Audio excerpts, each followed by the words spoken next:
Go.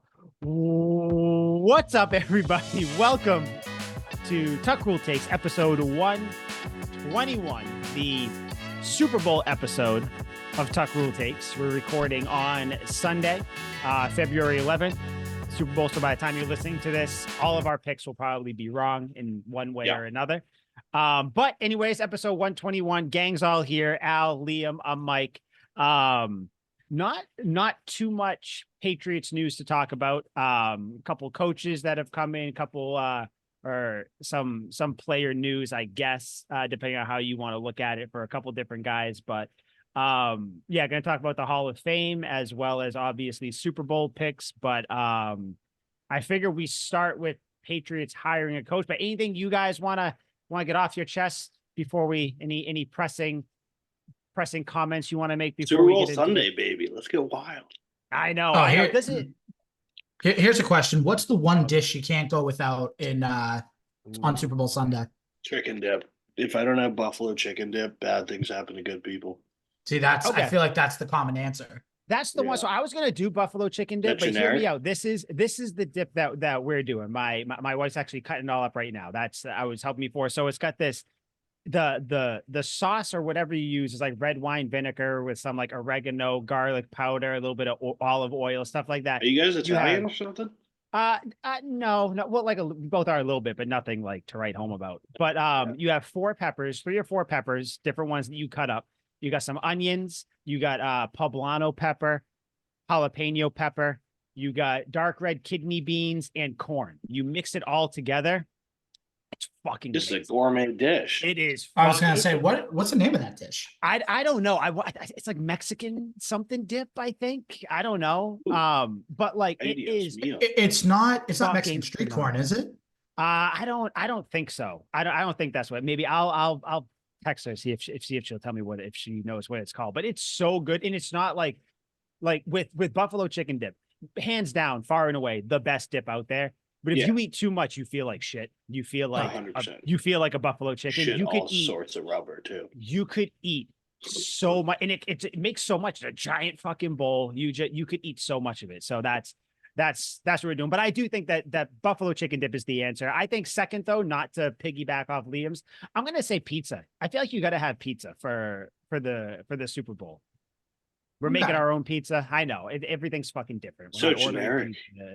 Yeah, I know, but sometimes though, like super, you just go with generic. Not saying it's bad. Generic's good. Just say it's bad. Yeah, you go with the favorites. You a buffalo chicken dip, pizza, alcohol, done. I got High Noons, game day pack of High Noons. So I got chicken wings in there. Ready to go. Chicken. So yep. On the flip side, what's something that doesn't belong on the table on Super Bowl Sunday? Oh, I got an easy one. But Al, what do you got? See, this is one that I don't agree with, but I know a lot of people don't like it. I don't agree with. Like it's some sort of spinach political issue. Spinach artichoke dip. Okay. Good spinach artichoke dip. So actually, a couple of years ago for the Super Bowl, I made this tray that had like little balls of bread, like dough that you make into bread, you put it in the oven. And then on one half was buffalo chicken dip. And then on the other half was the spinach artichoke dip. Okay. So then you could pull apart the bread and then you could just dip it into the dips. That sounds delicious. Sounds disgusting. Honestly, any sort of bread though, I'll eat all the bread. Yeah. I don't. Yeah. But okay, spinach and artichoke dip. Choke sounds atrocious. I get that, but I'm gonna say just any sort of vegetable platter. You don't like no. Yeah. We're not here. Yeah, save that for like week 7. Like we're not here for fucking carrots and celery and like cauliflower and broccoli, and not even in the dip that it comes with. It's not even an onion dip. It's not a spinach and artichoke dip. It's this weird like vegetable dip that no one really likes. No, save that. That's for regular season. Yeah. We're in the Super Bowl. We don't need. You need all the prize picks, all the good ones. None of that. Yeah. That's my choice. No. What do you got, Liam? You got anything that you don't want to eat? Or drink, I guess, if we're doing drinks.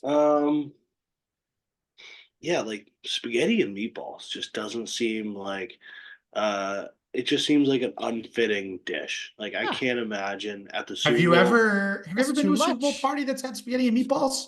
That's what I was No. thinking. Jesus Christ. That's like some straight out of Italy. That's too much. You Yeah. can't have anything that heavy. It's weird. Like something like that, like I don't know, fried cucumbers or zucchini or whatever, stuff like that, like vegetables. It all just if I'm having a Super Bowl party, I want meat. I want the flesh of slaughtered animals. Yeah. I want to be able to pick the dish up and rub the war paint on my face and get ready for the game. Cheese and crackers. You guys good with like a cheese and crackers? Absolutely. Absolutely. That's good in any occasion though. I'd eat those at People funeral. overthink it. I think that's it. People try to it's like, oh, let's get like little mini meatballs. Those are still good, but keep those away. Stuffed mushrooms, sure, fine, but we don't need this isn't a holiday meal. This isn't some crazy like someone's birthday where you pick their favorite stuff. No, we don't need desserts. We just because the dessert is just alcohol. That's the dessert. Because you eat the food. The game, first of all, and I have a complaint about the Super Bowl. It starts way too late. I understand 6, not too late, like you have to stay up late, but the whole time before the Super Bowl is just like a dead zone. It's like the time of year from Christmas to New Year's, where it's like no one really knows what to do. Like everybody's in a holding pattern, just waiting for it's just too long. I don't know when to eat. I'm going out to Taiwan. I think the perfect time for the Super Bowl to start, like the actual kickoff, is 5:00. I think that's the perfect time. Yeah, it gets through. You guys are it gets through. I'm fine with. But it gets through. It's not even that. I push it to 8:30. I'm fine with 8:30. I'm trying to build my day. Like I don't know when to start. Like to start drinking because you don't want to be too drunk for the 2 hours ago. And then 2 hours ago, so that was 10:00 in the morning. What do you think this is? Irish coffee, baby. Well, that's different. Yeah, Irish coffee is different. Okay, but yeah, anyway, we'll get more Super Bowl talk when we get to talking about the Super Bowl. On to the Patriots. The Patriots have hired yet another coach. I did not see one negative word about this hiring. You could see some with Mayo. You could see some with Van Pelt. Some certainly with Ben McAdoo. But good reason. Dante Hightower. Finally, linebackers coach, New England Patriots. Yeah. So cool. It's such a feel-good story. Go. I'm sorry. I would put our coaching staff, not even our coaching staff, Mayo and Hightower up against anyone else's head coach and linebacking I mean, coach. I think we could take. We talked about this like when everything was restarted, when the restart button was pushed, when the season ended and Bill was gone. We're like, all right, let's make this cool. We thought about Troy Brown as the special teams and wide receiver coach. We brought up Dante as the linebackers coach. Let's have some fucking fun with it. Get former Patriots legends in here for the historically great franchise. Fired up. And you're only giving him a small piece of it. It's not like he's the defensive coordinator. It's like, let him coach what he was good at. Which is what Mayo did. Right. He was a great middle linebacker, and that's what he's coaching. He's coaching the inside linebackers, which he'll be really good at. This almost mirrors their on-field like relationship where Mayo was the guy. Hightower came in. He eventually got the green dot from Mayo, and then Mayo moved on to coaching. And now Hightower is going to be a linebackers coach. So I think I see the succession, but I'm all ready to say that Dante Hightower is going to be the next coach of the Patriots at some point. Yeah. I'm already fired up. At very least, like he'll be the defensive coordinator. If we can get Mayo as the head coach, Dante as the defensive coordinator. Yes, Julian Edelman as the offensive coordinator. Imagine. Let's get fucking weird with it. But no, I think in all seriousness, not that we haven't been serious about it, but I think it's a really good hire. Someone who's familiar with the Patriots, and really not that far removed. He was playing a couple of years ago, not last year, but 2 years ago. He was playing. Mac Jones' rookie year. Yeah, so he's still close enough. He's not like too far removed from the game or anything like that. Like I think, I think this is good. He still relates to the players too, which is good. Who better to coach than one of the finest middle linebackers in our team's history? Like he'll teach everyone to stop Marshawn Lynch at the one, baby. Let's go. This is one of those hires, and kind of along with Mayo too. But since we're talking about Hightower, where like people were worried that, and rightly so, we were as well, that the Patriot way would kind of go away with Belichick. But it's hires like this where I like it because you have Patriots on the staff now who, regardless of what their statistics were, how long they played or anything, you could pluck Dante Hightower out of the organization and say, this is what it meant to be a Patriot. Like, this is the guy. If he got a job with the Dolphins as their linebackers coach, he'd coach them the same way and give them that structure and vision that he got from the Patriots. Yeah. Oh yeah. Yeah. So I'm all in. I like it all so far. Did we have a chance to talk about the Ben McAdoo thing? Not like, yeah, we did. Him signing. Cause last time we talked about it, he wasn't officially signed, right? Okay. Yeah. I would just see if you guys had any thoughts. I think everybody's thoughts are the same. I have thoughts. Don't give him too much control over anything. Don't give him control over anything at all. The fact that he's here, we're a fucking joke. Thank God we signed Hightower. Al, who was the coach we got from the Ravens? You mentioned before. I forgot who it was. So it was outside linebacker coach Drew Wilkins, who was with Matt Judon in Baltimore when he started to kind of take off. So, and I said this off air, so I'll say it obviously on air too. I think this is a great sign because it's a sign pointing to Matt Judon's going to sign an extension with the Patriots and keep him here for much longer than, we were expecting even a couple months ago. He's got 1 year left, right? This is his last year, I believe, on his contract. Yeah, right? Because they reworked the deal last year. So he's got 1 more year this year, but I think they're going to sign him to an extension now. Yeah. They're catering toward that. Yep. Yeah, no, you have to. You gotta re-sign, extend him, and then re-sign Hunter Henry. Those are my two guy. And then obviously we'll talk about Mike Owenu and Kyle Duggar and all that stuff. But I think, this great signing that could, like you said, kind of foreshadow that Judon stays around, which, I mean, Judon, who would have thunk it, huh? That a Baltimore Raven would come in here and love it. Yeah, because I think the last Baltimore Raven we had come in here, Adalius Thomas was a little. We were sold a bill of goods that we did not get with Adalius Thomas, which is a shame. I loved him in Baltimore. Dude, a great name, great football name. But just not. But no, Matthew Judon though. I think him coming back. Did you guys see his quotes on Radio Row about the who's going to play quarterback for the Patriots and all that? Basically it doesn't matter. You got to score points no matter what. Yep. He just, I don't really care, which is that's how I want one of your defensive leaders to think, where it's like, listen, dude, whatever they do on offense is what they do. Like, that's cool. Just score 7 points. We'll win the game. Exactly. Speaking of Patriots defensive players, you guys see what Jonathan Jones said about the offense, kind of like hinted towards, paraphrasing a little bit, but he was like basically saying that, when you come to work every day and, your side of the ball is the only one that's like performing, it's definitely a little disheartening. Yeah. So, I don't think that means that there was any sort of like internal strife, civil war between the offense and the defense. Annoying. It's natural frustrations with an unsuccessful team. Yeah, it's frustration, it's disappointment. It's okay, you guys got to step your shit up, because if you don't, then we're going to have similar results that we have the last 2 years. So step it up. Yeah. I mean, that's like who, I don't remember. It wasn't Uche. Maybe it was Bentley, Mac Wilson, whoever came out. He was like, listen, if we give up 7 points, that's not enough. We just got to give up 0 points then. Yeah. Which, like, that's kind of like a backhanded comment towards the offense. But like I said, I don't think that it's any sort of like, no, it's the mindset you got to have. Like the 2000 Ravens and the 2016 Broncos probably had the same idea, where it's like, if you can just get any points on the board, then we'll win the game. Trent Dilfer and old ass Peyton Manning Peyton was able to put up 2 touchdowns. Trent Dilfer was able to put up 1, and the defenses were like, cool. And as long as you win the game, everyone's happy. But if obviously those teams hadn't won the Super Bowl, those defensive players would have the same mindset that the Patriots players have. Yeah. And I think, not to, obviously we have months and months and months to go before we even get to the season, before we start talking about personnel, but I'm still pumped about the defense. I think that like the defense might be one of those ones where it's like, dude, if you guys put up like 10 points every single week, we'll have like a chance to at the very least be in the game. So, so that's really the, that coach's news for the Patriots. But, another name has kind of popped up who I think we're all hoping is going to be gone. He very well may be. Mac Jones.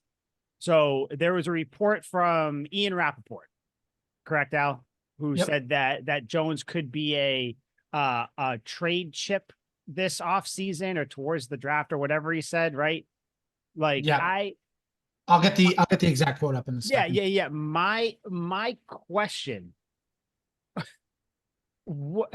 How big of a trade chip is Mac Jones to you guys? Like, I know that two of the three of us hold Mac Jones, to a little bit of a high. Actually, I don't think any of us really hold him to too much of a high standpoint now. But like I know he was good, but yeah, I don't know like who they trade him to. The Vikings. I don't. Yeah. What would the you get Patriots back? have no leverage in the situation. No, they don't. So the exact quote from Rappaport was, so this was talking about the draft and kind of like what everyone's going to do. He listed the Bears, he listed the Commanders. For the Patriots, he said, quote, even though Bill Belichick is gone, former first-round pick Mac Jones, who lost the starting role and ended up third string by the end of the 2023 season, is a trade candidate in the coming weeks and most likely will end up elsewhere for the 2024 season. So, I mean, that's pretty much as good as gone, right? I mean, pointing out the obvious, though. It's like saying, most of the Earth's surface is water. Like, fucking obviously. Yeah. There's no coming back from what we did to Mac Jones. We all saw when we benched him the 17th time that it's probably over. You're probably looking at a team that needs to get at least maybe like a 4th round or a 5th round pick, which sucks, but I mean, that's probably the most you're going to get for him. You're more than likely going to get a 6th or 7th round pick. Good, maybe. Yeah, but not even 7th is what I'm thinking.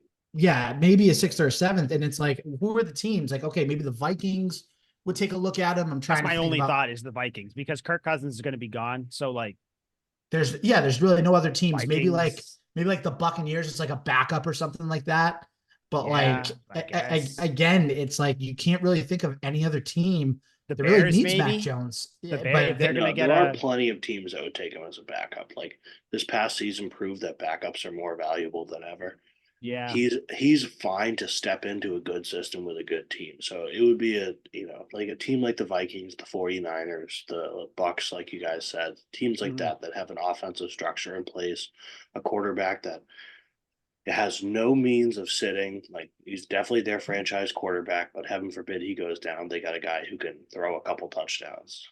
Right. And this is going to sound like a weird one, but even like the Chiefs, who have a good offensive line and, good, decent weapons and stuff like that. Like that's another team that could swoop in and be like, you know what, we'll give the Patriots a 6th round pick to get a backup. He's been around for fucking 20 years and he sucks. I've never seen a good Blaine Gabbert play. Just he's still name. In the league. He's a stupid ass name. Oh, 100%. Yeah. He was born to be a failure.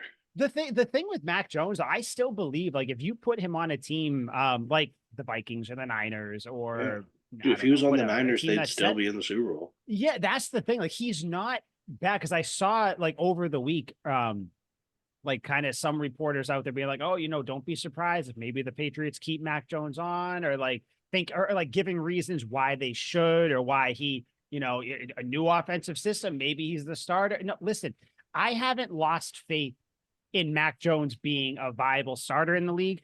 I've lost faith in him being on the Patriots. Everything, that bridge is gone between him and the organization, between him and the fans. That's the biggest thing, between him and the fans.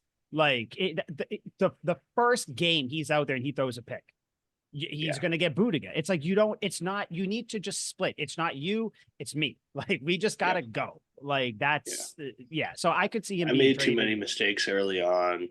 There's no fixing this. Yeah, no, that's it. It's like, listen, we tried, but you got to go somewhere else. Like, I hope you succeed elsewhere. I hope we succeed without you. But like, I'm sorry, I would be big Mac Jones guys, but we all said going into the year. The key word is without you. Yeah. So, but yeah, I see him being traded. I don't know why he would, why he would stay. That was the most on the nose at all. Adam Schefter report I've ever heard. Yeah, but I mean, listen, it makes sense. Like, Justin Jefferson's really good at football. Like, oh, crazy. Dude, speaking of the Vikings, they're one of the teams that people are saying are going to want to move up to get a quarterback. Would you guys, and I think this is kind of going to be an obvious answer, if they want to move up with you, would you trade them your pick and for Justin Jefferson in their 1st round pick? Absolutely. Right? Twice on Super Bowl Sunday. Yes, yes, yes. Yeah. Like that to me, no brainer, right? Like if anybody wants to move up, like let's just say the Raiders wanted to move up and they want to take a quarterback. Cool. Give us Devontae Adams as well. Like say the Bengals wanted to move up. Cool. Give us Jamar Chase. Like whoever your number one receiver is, if you want to move up, that's fine. But we are going to take him. So whatever you want. Yeah, I wouldn't hate that at all. The third pick is available. Just give us a stud. Yeah. That's all. That's literally all. Just give us arguably the best wide receiver in the game. Yeah. Like that's all you have to do. Could you imagine having Justin Jefferson and I mean you probably get who? Michael Penix at that point? I would just assume he's always like my go-to second round quarterback. Yeah, you're big on the Penix train. You still are on the Penix train. Yeah, dude's really holding on to this one. Dude, I don't know why, but I think if he was a righty, I wouldn't care, but he's a lefty, so it gets me going. I don't know. I'm a lefty, he's a lefty. I see myself in him. Mike Vick vibes. I don't in a good way, all the good things. Yeah. Mike Vick is on your list. Mike Vick, I see him. Yeah, he's right under Mercedes Lewis and right above John Brown. I absolutely adore Mike Vick. I had a customer who yelled at me the other day because I was defending Mike Vick, and I was like, well, clearly you're an idiot. It's like, you don't know what talent looks like. He's like, I just lost respect for you. I'm like, I lost respect for you. If you don't like Mike Vick, get out of my fucking store. I mean, Mike Vick is arguably, not even arguably, he's the most electric offensive player I've ever seen. It's perfect. He has no flaws. I mean, I'll put I said offensive because Devin Hester, who we'll talk about him in a little bit, Hall of Famer, he might be the most electric returner I've ever seen. But no, Mike Vick is the guy. The guy. Yeah. If you played as the Falcons in Madden, you were winning every game. Yeah. Drop back, 100%. Run with Mike Vick. Boom. Up the middle. People weren't allowed to play as the Falcons in online play when you got Mike Vick. Yeah, it's cheating. It's cheating. Any other Patriots news you guys wanted to bring up or discuss? Or Patriots aren't in the Super Bowl, so unfortunately, so close. Did you guys hear about Jakobi Meyers on Felger and Maz and talking about his contract with the Patriots? Yeah, I did. Bring it. Set the table though. If you have any thoughts or paraphrasing what he said. Yeah. So basically. So Felger and Maz, and I know Zolak and Bertrand, the 98.5 like big shows went down to Radio Row for the Super Bowl. They had a ton of guests on. One of them was now Raiders wide receiver, Jakobi Meyers, and he was talking about his contract. And they asked him about the contract. And credit to Jakobi Meyers, he actually was very honest and very forthtelling with everything. And he was like, "Yeah, the difference in the offer was $1 million. That was the difference." The Patriots wouldn't go up $1 million just to keep Jakobi Meyers around, and then signed that bum Juju Smith-Schuster, which, I mean, to me, it's like, how can you not just go up $1 million to keep a wide receiver that's been your best wide receiver for the last, who was your best wide receiver for 2020, 2021, and 2022? And again, I know it's the past, it's over, but you can't help but think, like, what would have happened if you had at least like Jakobi Meyers still in place? Not that he changes a 4-13 season, but at least he gives you a little more stability in that offense. Yeah. That, you know, had more production than fucking. He was Mac Jones's He was Mac Jones's security blanket. Like that was the thing. Like they developed a connection similar to like what Brady and Edelman had, not as good, but still like that type of connection, you know, the quarterback to the slot receiver. So I don't know. I just found that interesting. And also I know we've talked off air, but like Ted Johnson told a story on 98.5 on Sunday as I was driving home, and he talked about how Adam Vinatieri, you guys obviously remember Adam Vinatieri, you know, kicked the game-winning Super Bowl kicking, Super Bowl 36, 38. Yeah, no, I know. Just wanted to remind you of his greatness. But Adam Vinatieri was a free agent in 2005, and there was the offer between the Patriots and the Colts. Now, obviously, Vinatieri went to the Colts. You want to know what the difference was in money for that one? You guys want to take a guess as to how much the difference was? Less than $1 million? It was. Oh, fuck. 500. Mike? Well, yeah. 500 is going to be my guess. It can't be any lower than that. $200,000 was the difference. Oh, shit. Between keeping Adam Vinatieri in New England and Adam Vinatieri going to the Colts. In our defense, we had Gostkowski. We did. That. Yeah. So you're playing from a position of strength there. Like you got a good backup. Like It shows how toxic football fans are and how toxic the game of football is, where you two were able to gaslight yourselves into thinking that Juju was going to equal or even have any semblance of Jakobi Meyers' production.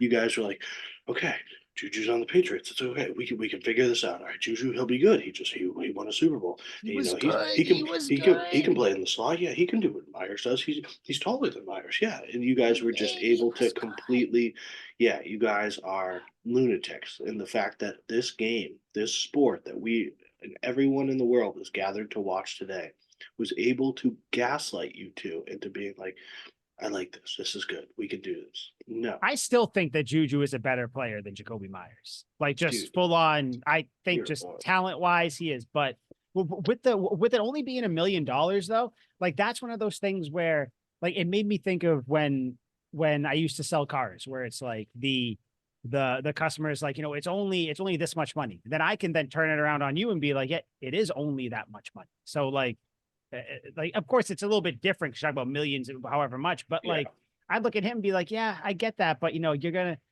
you're gonna let $1 million stop you from staying on the greatest team of the last 20 years, like, and that's just a hard ball. And this year, so. Yeah, well, that's why I said that's why I had to throw the last 20 years in there, because I had to give the Patriots some sort of help. But no, I think in that case though, I get like staying true to your guns, and you have a number, stay to that number, whatever it happens to be. But I mean, like what $1 million, that's going to keep you, that stopped you from not only just signing, Mac Jones a security blanket, but also just showing it's a respect like the now. team. Yeah, that's what I'm thinking. That's like showing the team. Give me the extra $1 million to prove that you want me over this other dipshit that just because he won a Super Bowl. Come on. Yeah, no. It's like, you're bringing in it's just like in companies where it's like there's an employee in-house that is all set up for the raise, all set up for the promotion. But then you bring in some guy from outside and he's just immediately, people are already sour on him. Then God forbid that guy doesn't perform. And then everything just goes down even more. And that's exactly what happened with Juju. Make TikTok dances. So, well, guess what, buddy? Fucking get used to it, because Juju is on the team next year as well. So no, listen, if he is your third option, I'm fine with that. You are so toxic. It's not toxic. I'm convinced if the Patriots sign Mussolini as their next running back, you'd be like, all right, this we can work this out. What's his 40 time? Yeah, exactly. You can talk yourself in. I can look past a lot of things. War crimes aren't a big deal. I think if he can just rush for 500 yards, we'll be good. Just give me 3, 4, 5 hours on a Sunday. That's all I need. That's all I need. But yeah, no, I did see that. Did you see what he said about Juju? He said, Juju's a talented guy, but it just seemed like football caught up with him. Football caught up to him. It was hilarious. Yeah. And it did. Because he sucks. I get it. I get football caught up to him after his rookie year. As much as Jakobi Meyers, wants to, he still does say that he enjoyed the Patriots, all that stuff. It's like there's definitely some sour grapes there with him, where he wanted to stay, and it was replaced by a doofus. Yeah, if you got fired by Amazon tomorrow, and you found out they hired some dipshit in your place, you'd be like, pissed. All right, no, I get it. Yeah, I'd be pissed too. I'd be pissed, but like if Al got fired and they hired me as a math teacher, Al would be like, well, this is a fucking big mistake. Imagine. The thing with Jakobi Meyers, though, I just remember kind of what he said. Because they asked him, again, paraphrasing, I don't have the exact quote, but it was like, how you're used in Oakland or Vegas as opposed to how you were used in New England. And he mentioned like, he thinks that Vegas uses him better and that it's more like centered around him. And he had like 3 more catches and 4 more yards with Vegas than he did his last year with the Patriots. And then in 2022 or 2021, whatever his second to last year was with the Patriots, he had more catches and yards than he did this year with Vegas. So I didn't really get that. And then you can't say that the offense is being kind of more focused around you when you're on an offense with Josh Jacobs, Waller, and Devontae Adams. Like, no, Waller's gone. You are the third option. Yeah. Like, what are we talking about? Yeah. So Davante Adams is on your team. The offense is not focused around he you. is Not the even guy. a little bit. Yeah. In fact, you're going to be wide open on most plays because Davante's getting double, triple. Yeah. That's why. And they're putting a little bit more people in the box to stop. But whatever. I'm not going to talk ill of Jakobi Meyers. We already did all that stuff. Like, this is what it's good for him. He's in Vegas. You know, enjoy fucking what's his name? Who's the starting quarterback now for the Raiders? O'Connell. Yeah, enjoy Aiden O'Connell throwing you the ball. Davante Adams will be requesting a trade in about 3 minutes. So, like, dude, you know, first of all, Davante Adams was pissed when they moved on from Carr. He wasn't really fond of Jimmy G, and now they're moving on to fucking Aiden O'Connell. Like, what the fuck? Davante Adams is probably like, dude, I got swindled. You sold me this 100%. Bill of goods, and then I came in. Yeah. And I forgot. Play with my best friend, and now my best friend's in New Orleans. Gone, and it's just me out here putting up numbers, and just for a failing organization. Our coach sucks, but now they got Antonio Pierce, so we'll see how that goes. All right, Hall of Fame. Unless you guys any other Patriot stuff. Hall of Fame, baby. All right, Hall of Fame class. We'll just kind of go through the people who were picked, and then any snubs or whatever we'll talk about after. One very big snub, obviously, for Patriots fans. Hall of Fame class is as follows: Julius Peppers, Dwight Freeney, Patrick Willis, Devin Hester, and Andre Johnson. Yeah, I have no complaints. Some of those names, like Julius Peppers, I remember, you know, kind of, I don't know why I remember that one more than other ones. Obviously, Dwight Freeney. Patrick Willis. I forgot about Patrick Willis. Scary. Like, there he is, right? Yeah, that's the jersey. Scary linebacker. Yeah, he was the best. Oh my God. And everyone's flipping out because he only played like 8 seasons, but it's the Luke Kuechly thing. Those 8 seasons were sheer dominance. There was nothing he couldn't do. Patrick Willis was truly like, it's easy to say defenders are scary. He was scary. Yeah, dude, I don't that thing to me, because what Gronk has played almost half the amount of seasons that Kelsey has played, and Gronk is still far and away the best tight end of all time. Like, I don't care how many years anyone plays, like those years you're playing, if you have the utter dominance or like you put up the stats to prove it, you're the guy. How did you guys feel about Andre Johnson? I saw some people who were kind of like, how can Andre Johnson get in, but not like Torrey Holt was on the was someone that people would say we're getting snubbed. I don't see that. Andre Johnson to me was like this is going to sound bad, but he to me was like a poor man's Calvin Johnson, where like I always like put them together. Maybe because both their last names were Johnson, they played kind of the same way too, just big fucking huge receivers. But yeah, I had no issue with that, but I did see that people did, so I didn't know.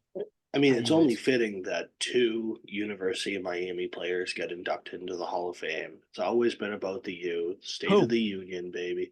Who are they? Devin Hester and Andre Johnson. And Reggie Wayne was up for it too. He didn't get in, but obviously he'll get in next year. But it's always University of Miami players. They're the greatest. But yeah, Andre Johnson. The second his knuckles connected with the back of Cortland Finnegan's head, his Hall of Fame was locked in right there. I remember that. I remember all the voters that were like, look at that side. Look at the southpaw on Andre Johnson. All the voters are like, Hall of Fame, Hall of Fame. Yeah, Hall of Fame. Did you guys? I know because on the site they kind of say like why they were elected and certain things like that. He had 21 games where he had at least 10 catches and 100 yards. Yeah, and he had 8 games with 10 catches and 150. That's dude, those Texans teams were so fun to watch, and they'd always get stomped out by the Patriots, and I was never worried about them whenever we would meet them in the playoffs. But team was deadly. Matt Schaub was sick. Andre Johnson, Arian Foster, Jakobi Jones. Arian Foster, dude, he had 14 catches, 273 yards in a game. Yeah. Holy monster. Shit. Yeah. I mean, he's the perfect wide receiver. If you're building a wide receiver in a lab, like he's like 6'3", 6'4", shredded to the gills, can make contested catches, gets his feet in bounds, can take short passes, take him to the house, can go over the middle, can run the entire route tree. I love him. He's perfect. 207. Mac Jones only threw for that amount of yards like 3 times. Like that is crazy. Holy shit. But I think the biggest one and the one that I'm excited about Devin Hester, because I feel like strictly as a returner, I feel like people almost like the DH in baseball, where like people for some reason look at them a little differently because like, oh, you're really only, you were specifically good at one thing, one position. But like, that's what all these guys are. If you're the best at your position, you should be in the Hall of Fame. So yeah, Devin Hester, that's incredible. I remember because it has here like his signature moment in the Super Bowl. Took the the opening kickoff I was to the watching house that last night before bed. Oh my! It was his rookie year too, because he had 5 returns that year. The call is incredible. Where they're like, the rookie has taken it back 5 times. Let's see if he can do it again in the Super Bowl. And like, sure as hell, they talk about the announcers like the Colts have had a hard time covering kicks all year. And by the time he finishes that sentence, Devin Hester's to the house. You're like, oh, already halfway. God. Did you in his final game of his career, he set the postseason high for himself in return yards with 194 return yards in that game. Like that's just that's going up. That's like Kobe. I don't know. Might have been. Probably because I remember his last return when he was on the Falcons. He had a punt return for a touchdown to break Deion Sanders' record when he was on the Falcons. He did the high step in the end zone.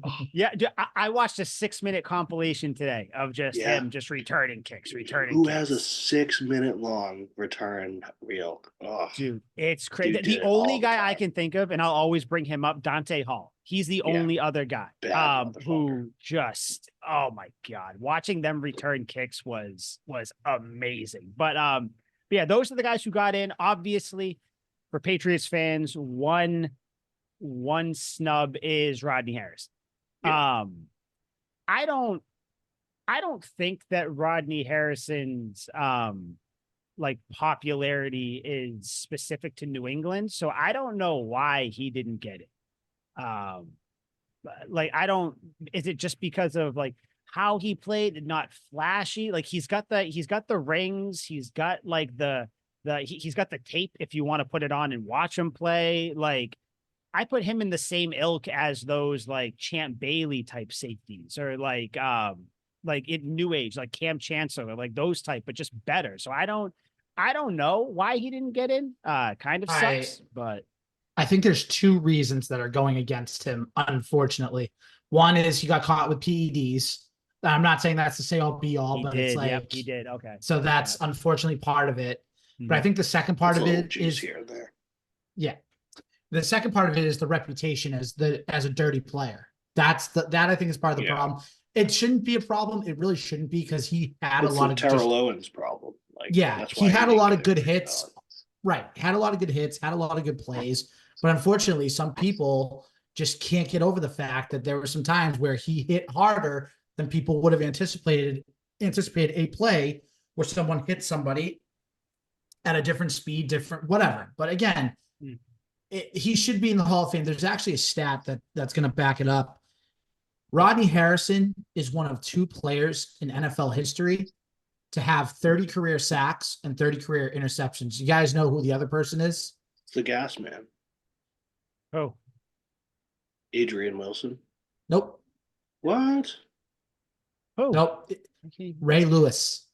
Oh, okay. I mean, that makes sense. Another Miami. Look at that. Two dirty players. So, I mean, that's like it purely is reputation though. Like John Lynch is in the Hall of Fame. I talked about him on the last show. I got the career numbers here. John Lynch had 13 sacks. This is career, including playoffs. 13 sacks, 28 tackles, 26 interceptions, 77 pass deflections, 16 forced fumbles, no defensive touchdowns. Rodney Harrison had 32 and a half sacks, so more than double, 43 tackles, 41 interceptions, so almost double the interceptions, 85 pass deflections, so 15 more, 17 forced fumbles as opposed to Lynch's 16, and 4 defensive touchdowns as opposed to Lynch's 0. So the numbers are in every way, shape, and form skewed in Harrison's favor. But John Lynch made the Hall of Fame 4 years ago. See that it definitely is what it. I think I completely forgot, Al, about the PEDs. That Lynch played 37. I did too until I heard it the other day. steroids and he's a little bit of a dirty player. Yeah, and on top of all that, he's on the Patriots. So like, I don't know. I'm sure that's one of those things where it's like, yeah, it was you can't even say Super Bowls. Like Rodney Harrison has 2 Super Bowls, John Lynch has. Yeah, like he has all it has to be that people just don't like how he played or they don't like him or whatever, which is it's a goddamn shame because Rodney Harrison, one of the greatest defensive players of the first half of the Patriots dynasty that they had. So yeah, he's a fan favorite for every Patriots fan. Nuts. Another snub, by the way, and I think is he on your list? Yes, he no. is.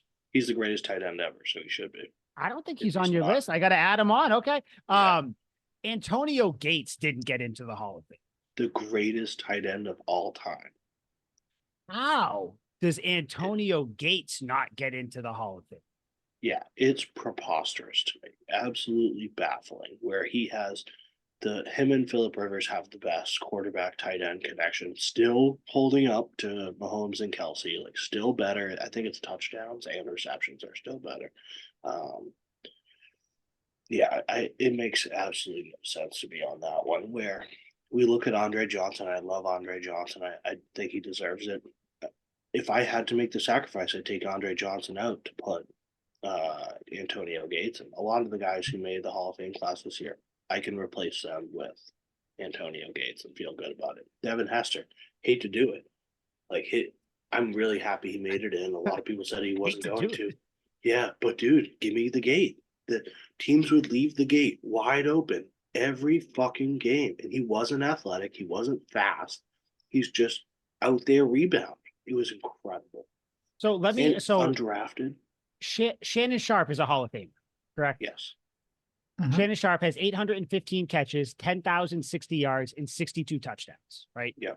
Antonio Gates, 11,841 catches, 955, receiving yards, 900, that'd be a shit ton of catches. Can you imagine if he had 11,000 catches?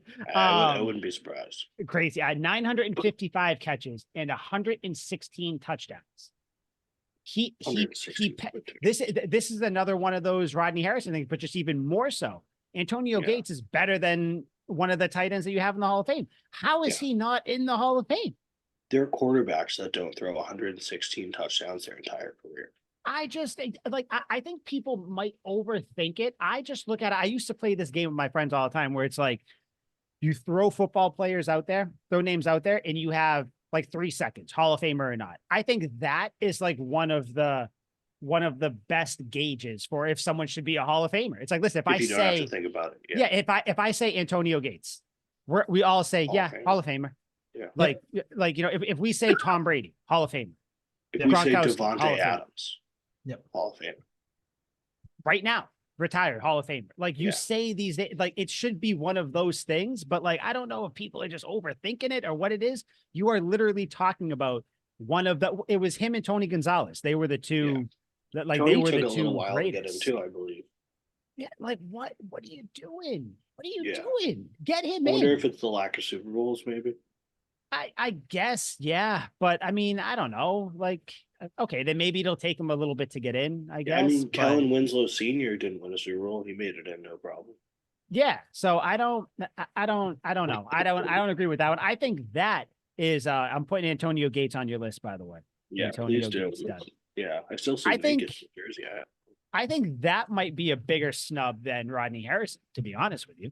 Yeah, by far. Like Antonio Gates is Antonio Gates. The gold standard, He's better than any tight end that's ever touched the field. Yeah, that's crazy. Hall of Fame talk. You guys got anything else you want to throw out there about them? It's a travesty. We need the gate in there. Yeah. Gates and Harrison next year. Let's go. But the game today, guys, before we get off, give our Super Bowl picks. We already talked about the Super Bowl a little bit to start, but Niners and Chiefs, I kind of just a general question. I feel like the buzz around this Super Bowl isn't as big as like it should be or previous years. Like, don't get me wrong. It's still the Super Bowl. People are still excited and talking about it, but I don't know. This just feels like, and I know like the ratings, everything's still going to be tip top shape. Like I understand, but like just in the general zeitgeist, like it just seems like it's like, oh yeah, the Super Bowl's today. Like, it's going to be a good one. I don't know if it's because like, I think it's the Super Bowl, the two teams that fans wanted the least in the Super Bowl, I I think. think that's exactly it. That everyone kind of saw this coming, and then it happened. And it's like, it's like when the Warriors and the Cavs went to the finals for like three straight years. I've never seen the NBA finals not exciting. Like when everyone was like, Cavs and Warriors again, like Right. let's watch Exactly. LeBron get swept. Like there's no excitement because the 49ers were by far the best team all year. Mahomes was always been the best quarterback in the league. Like everyone's like, hey, I guess this makes sense.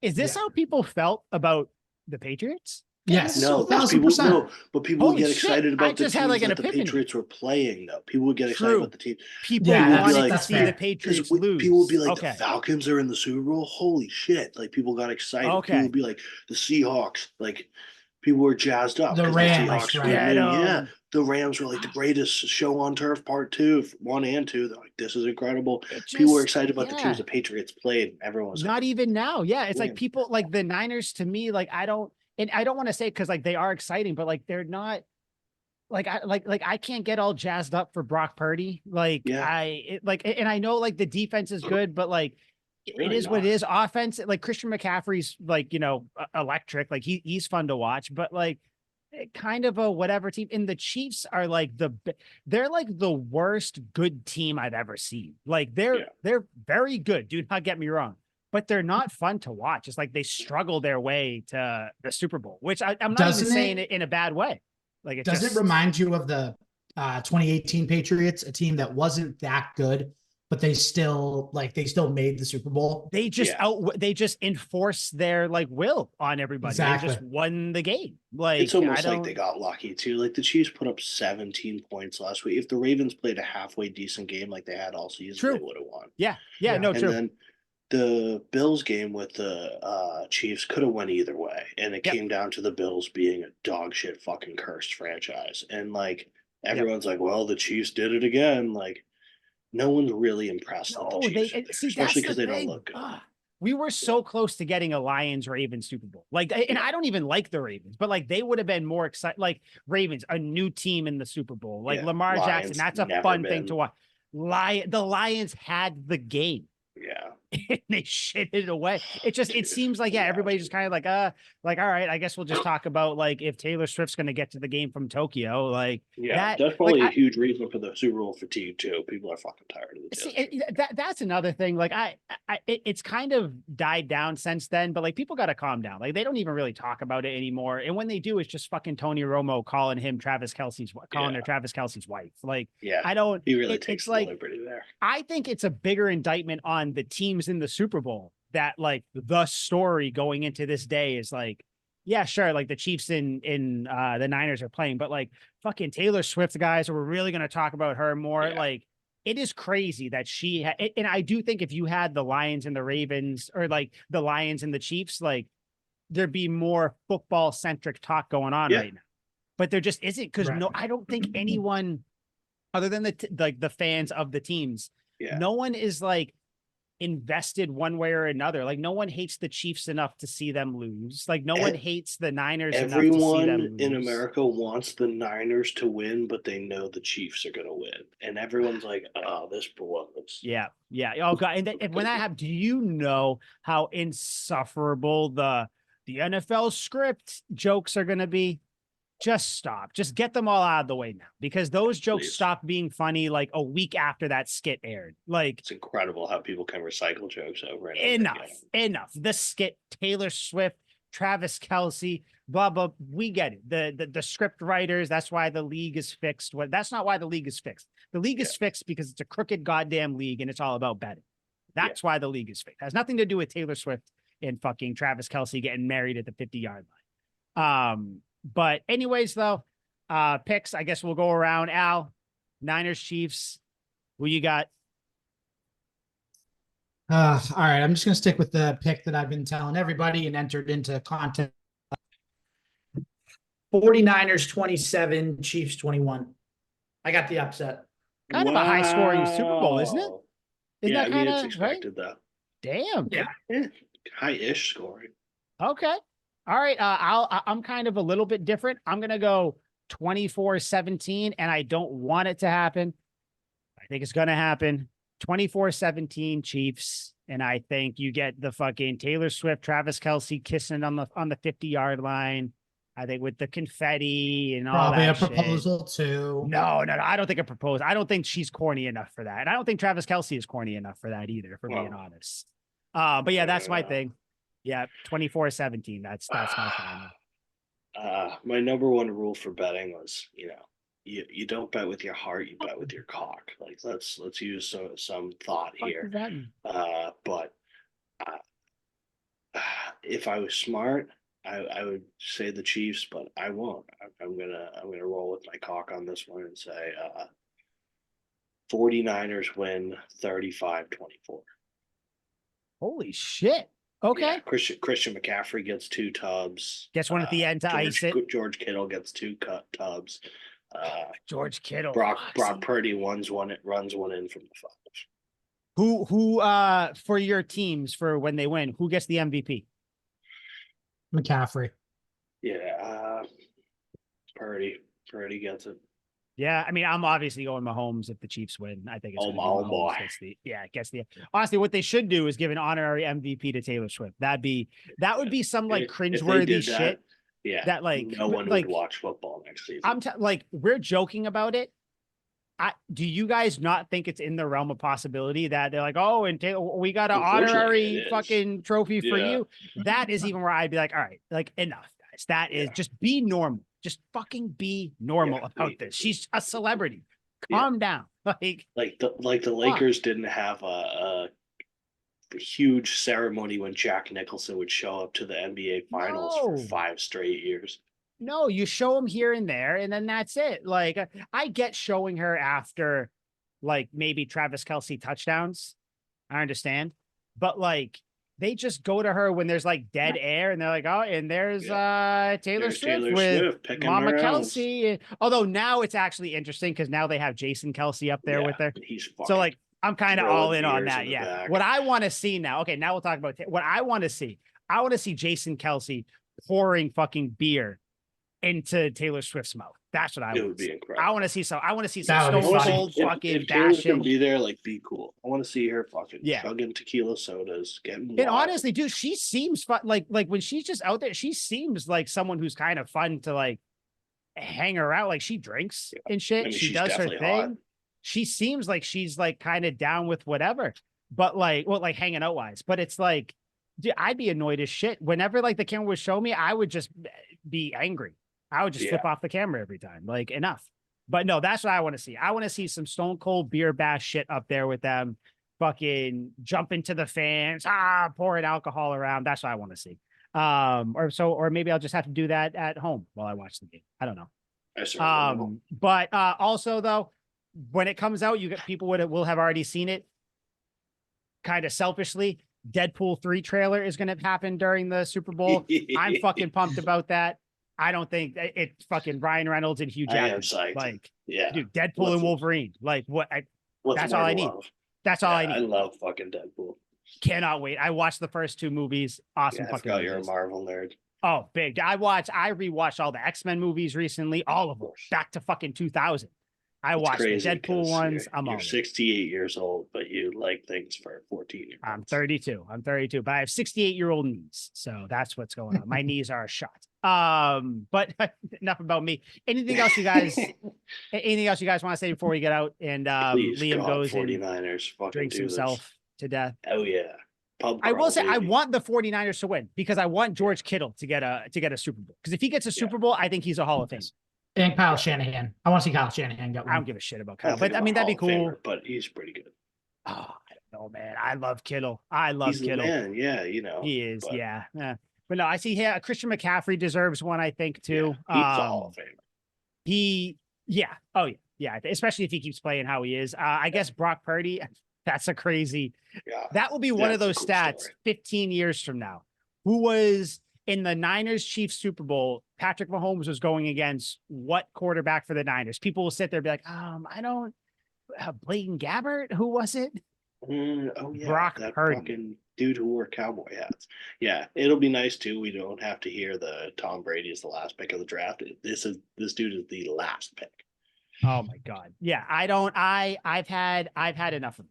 So all right, but yeah, with all that being said, enjoy the Super Bowl. Actually, if you're watching, I hope you enjoyed the Super Bowl. That's what, because this is going to come out after the Super Bowl. So there we go.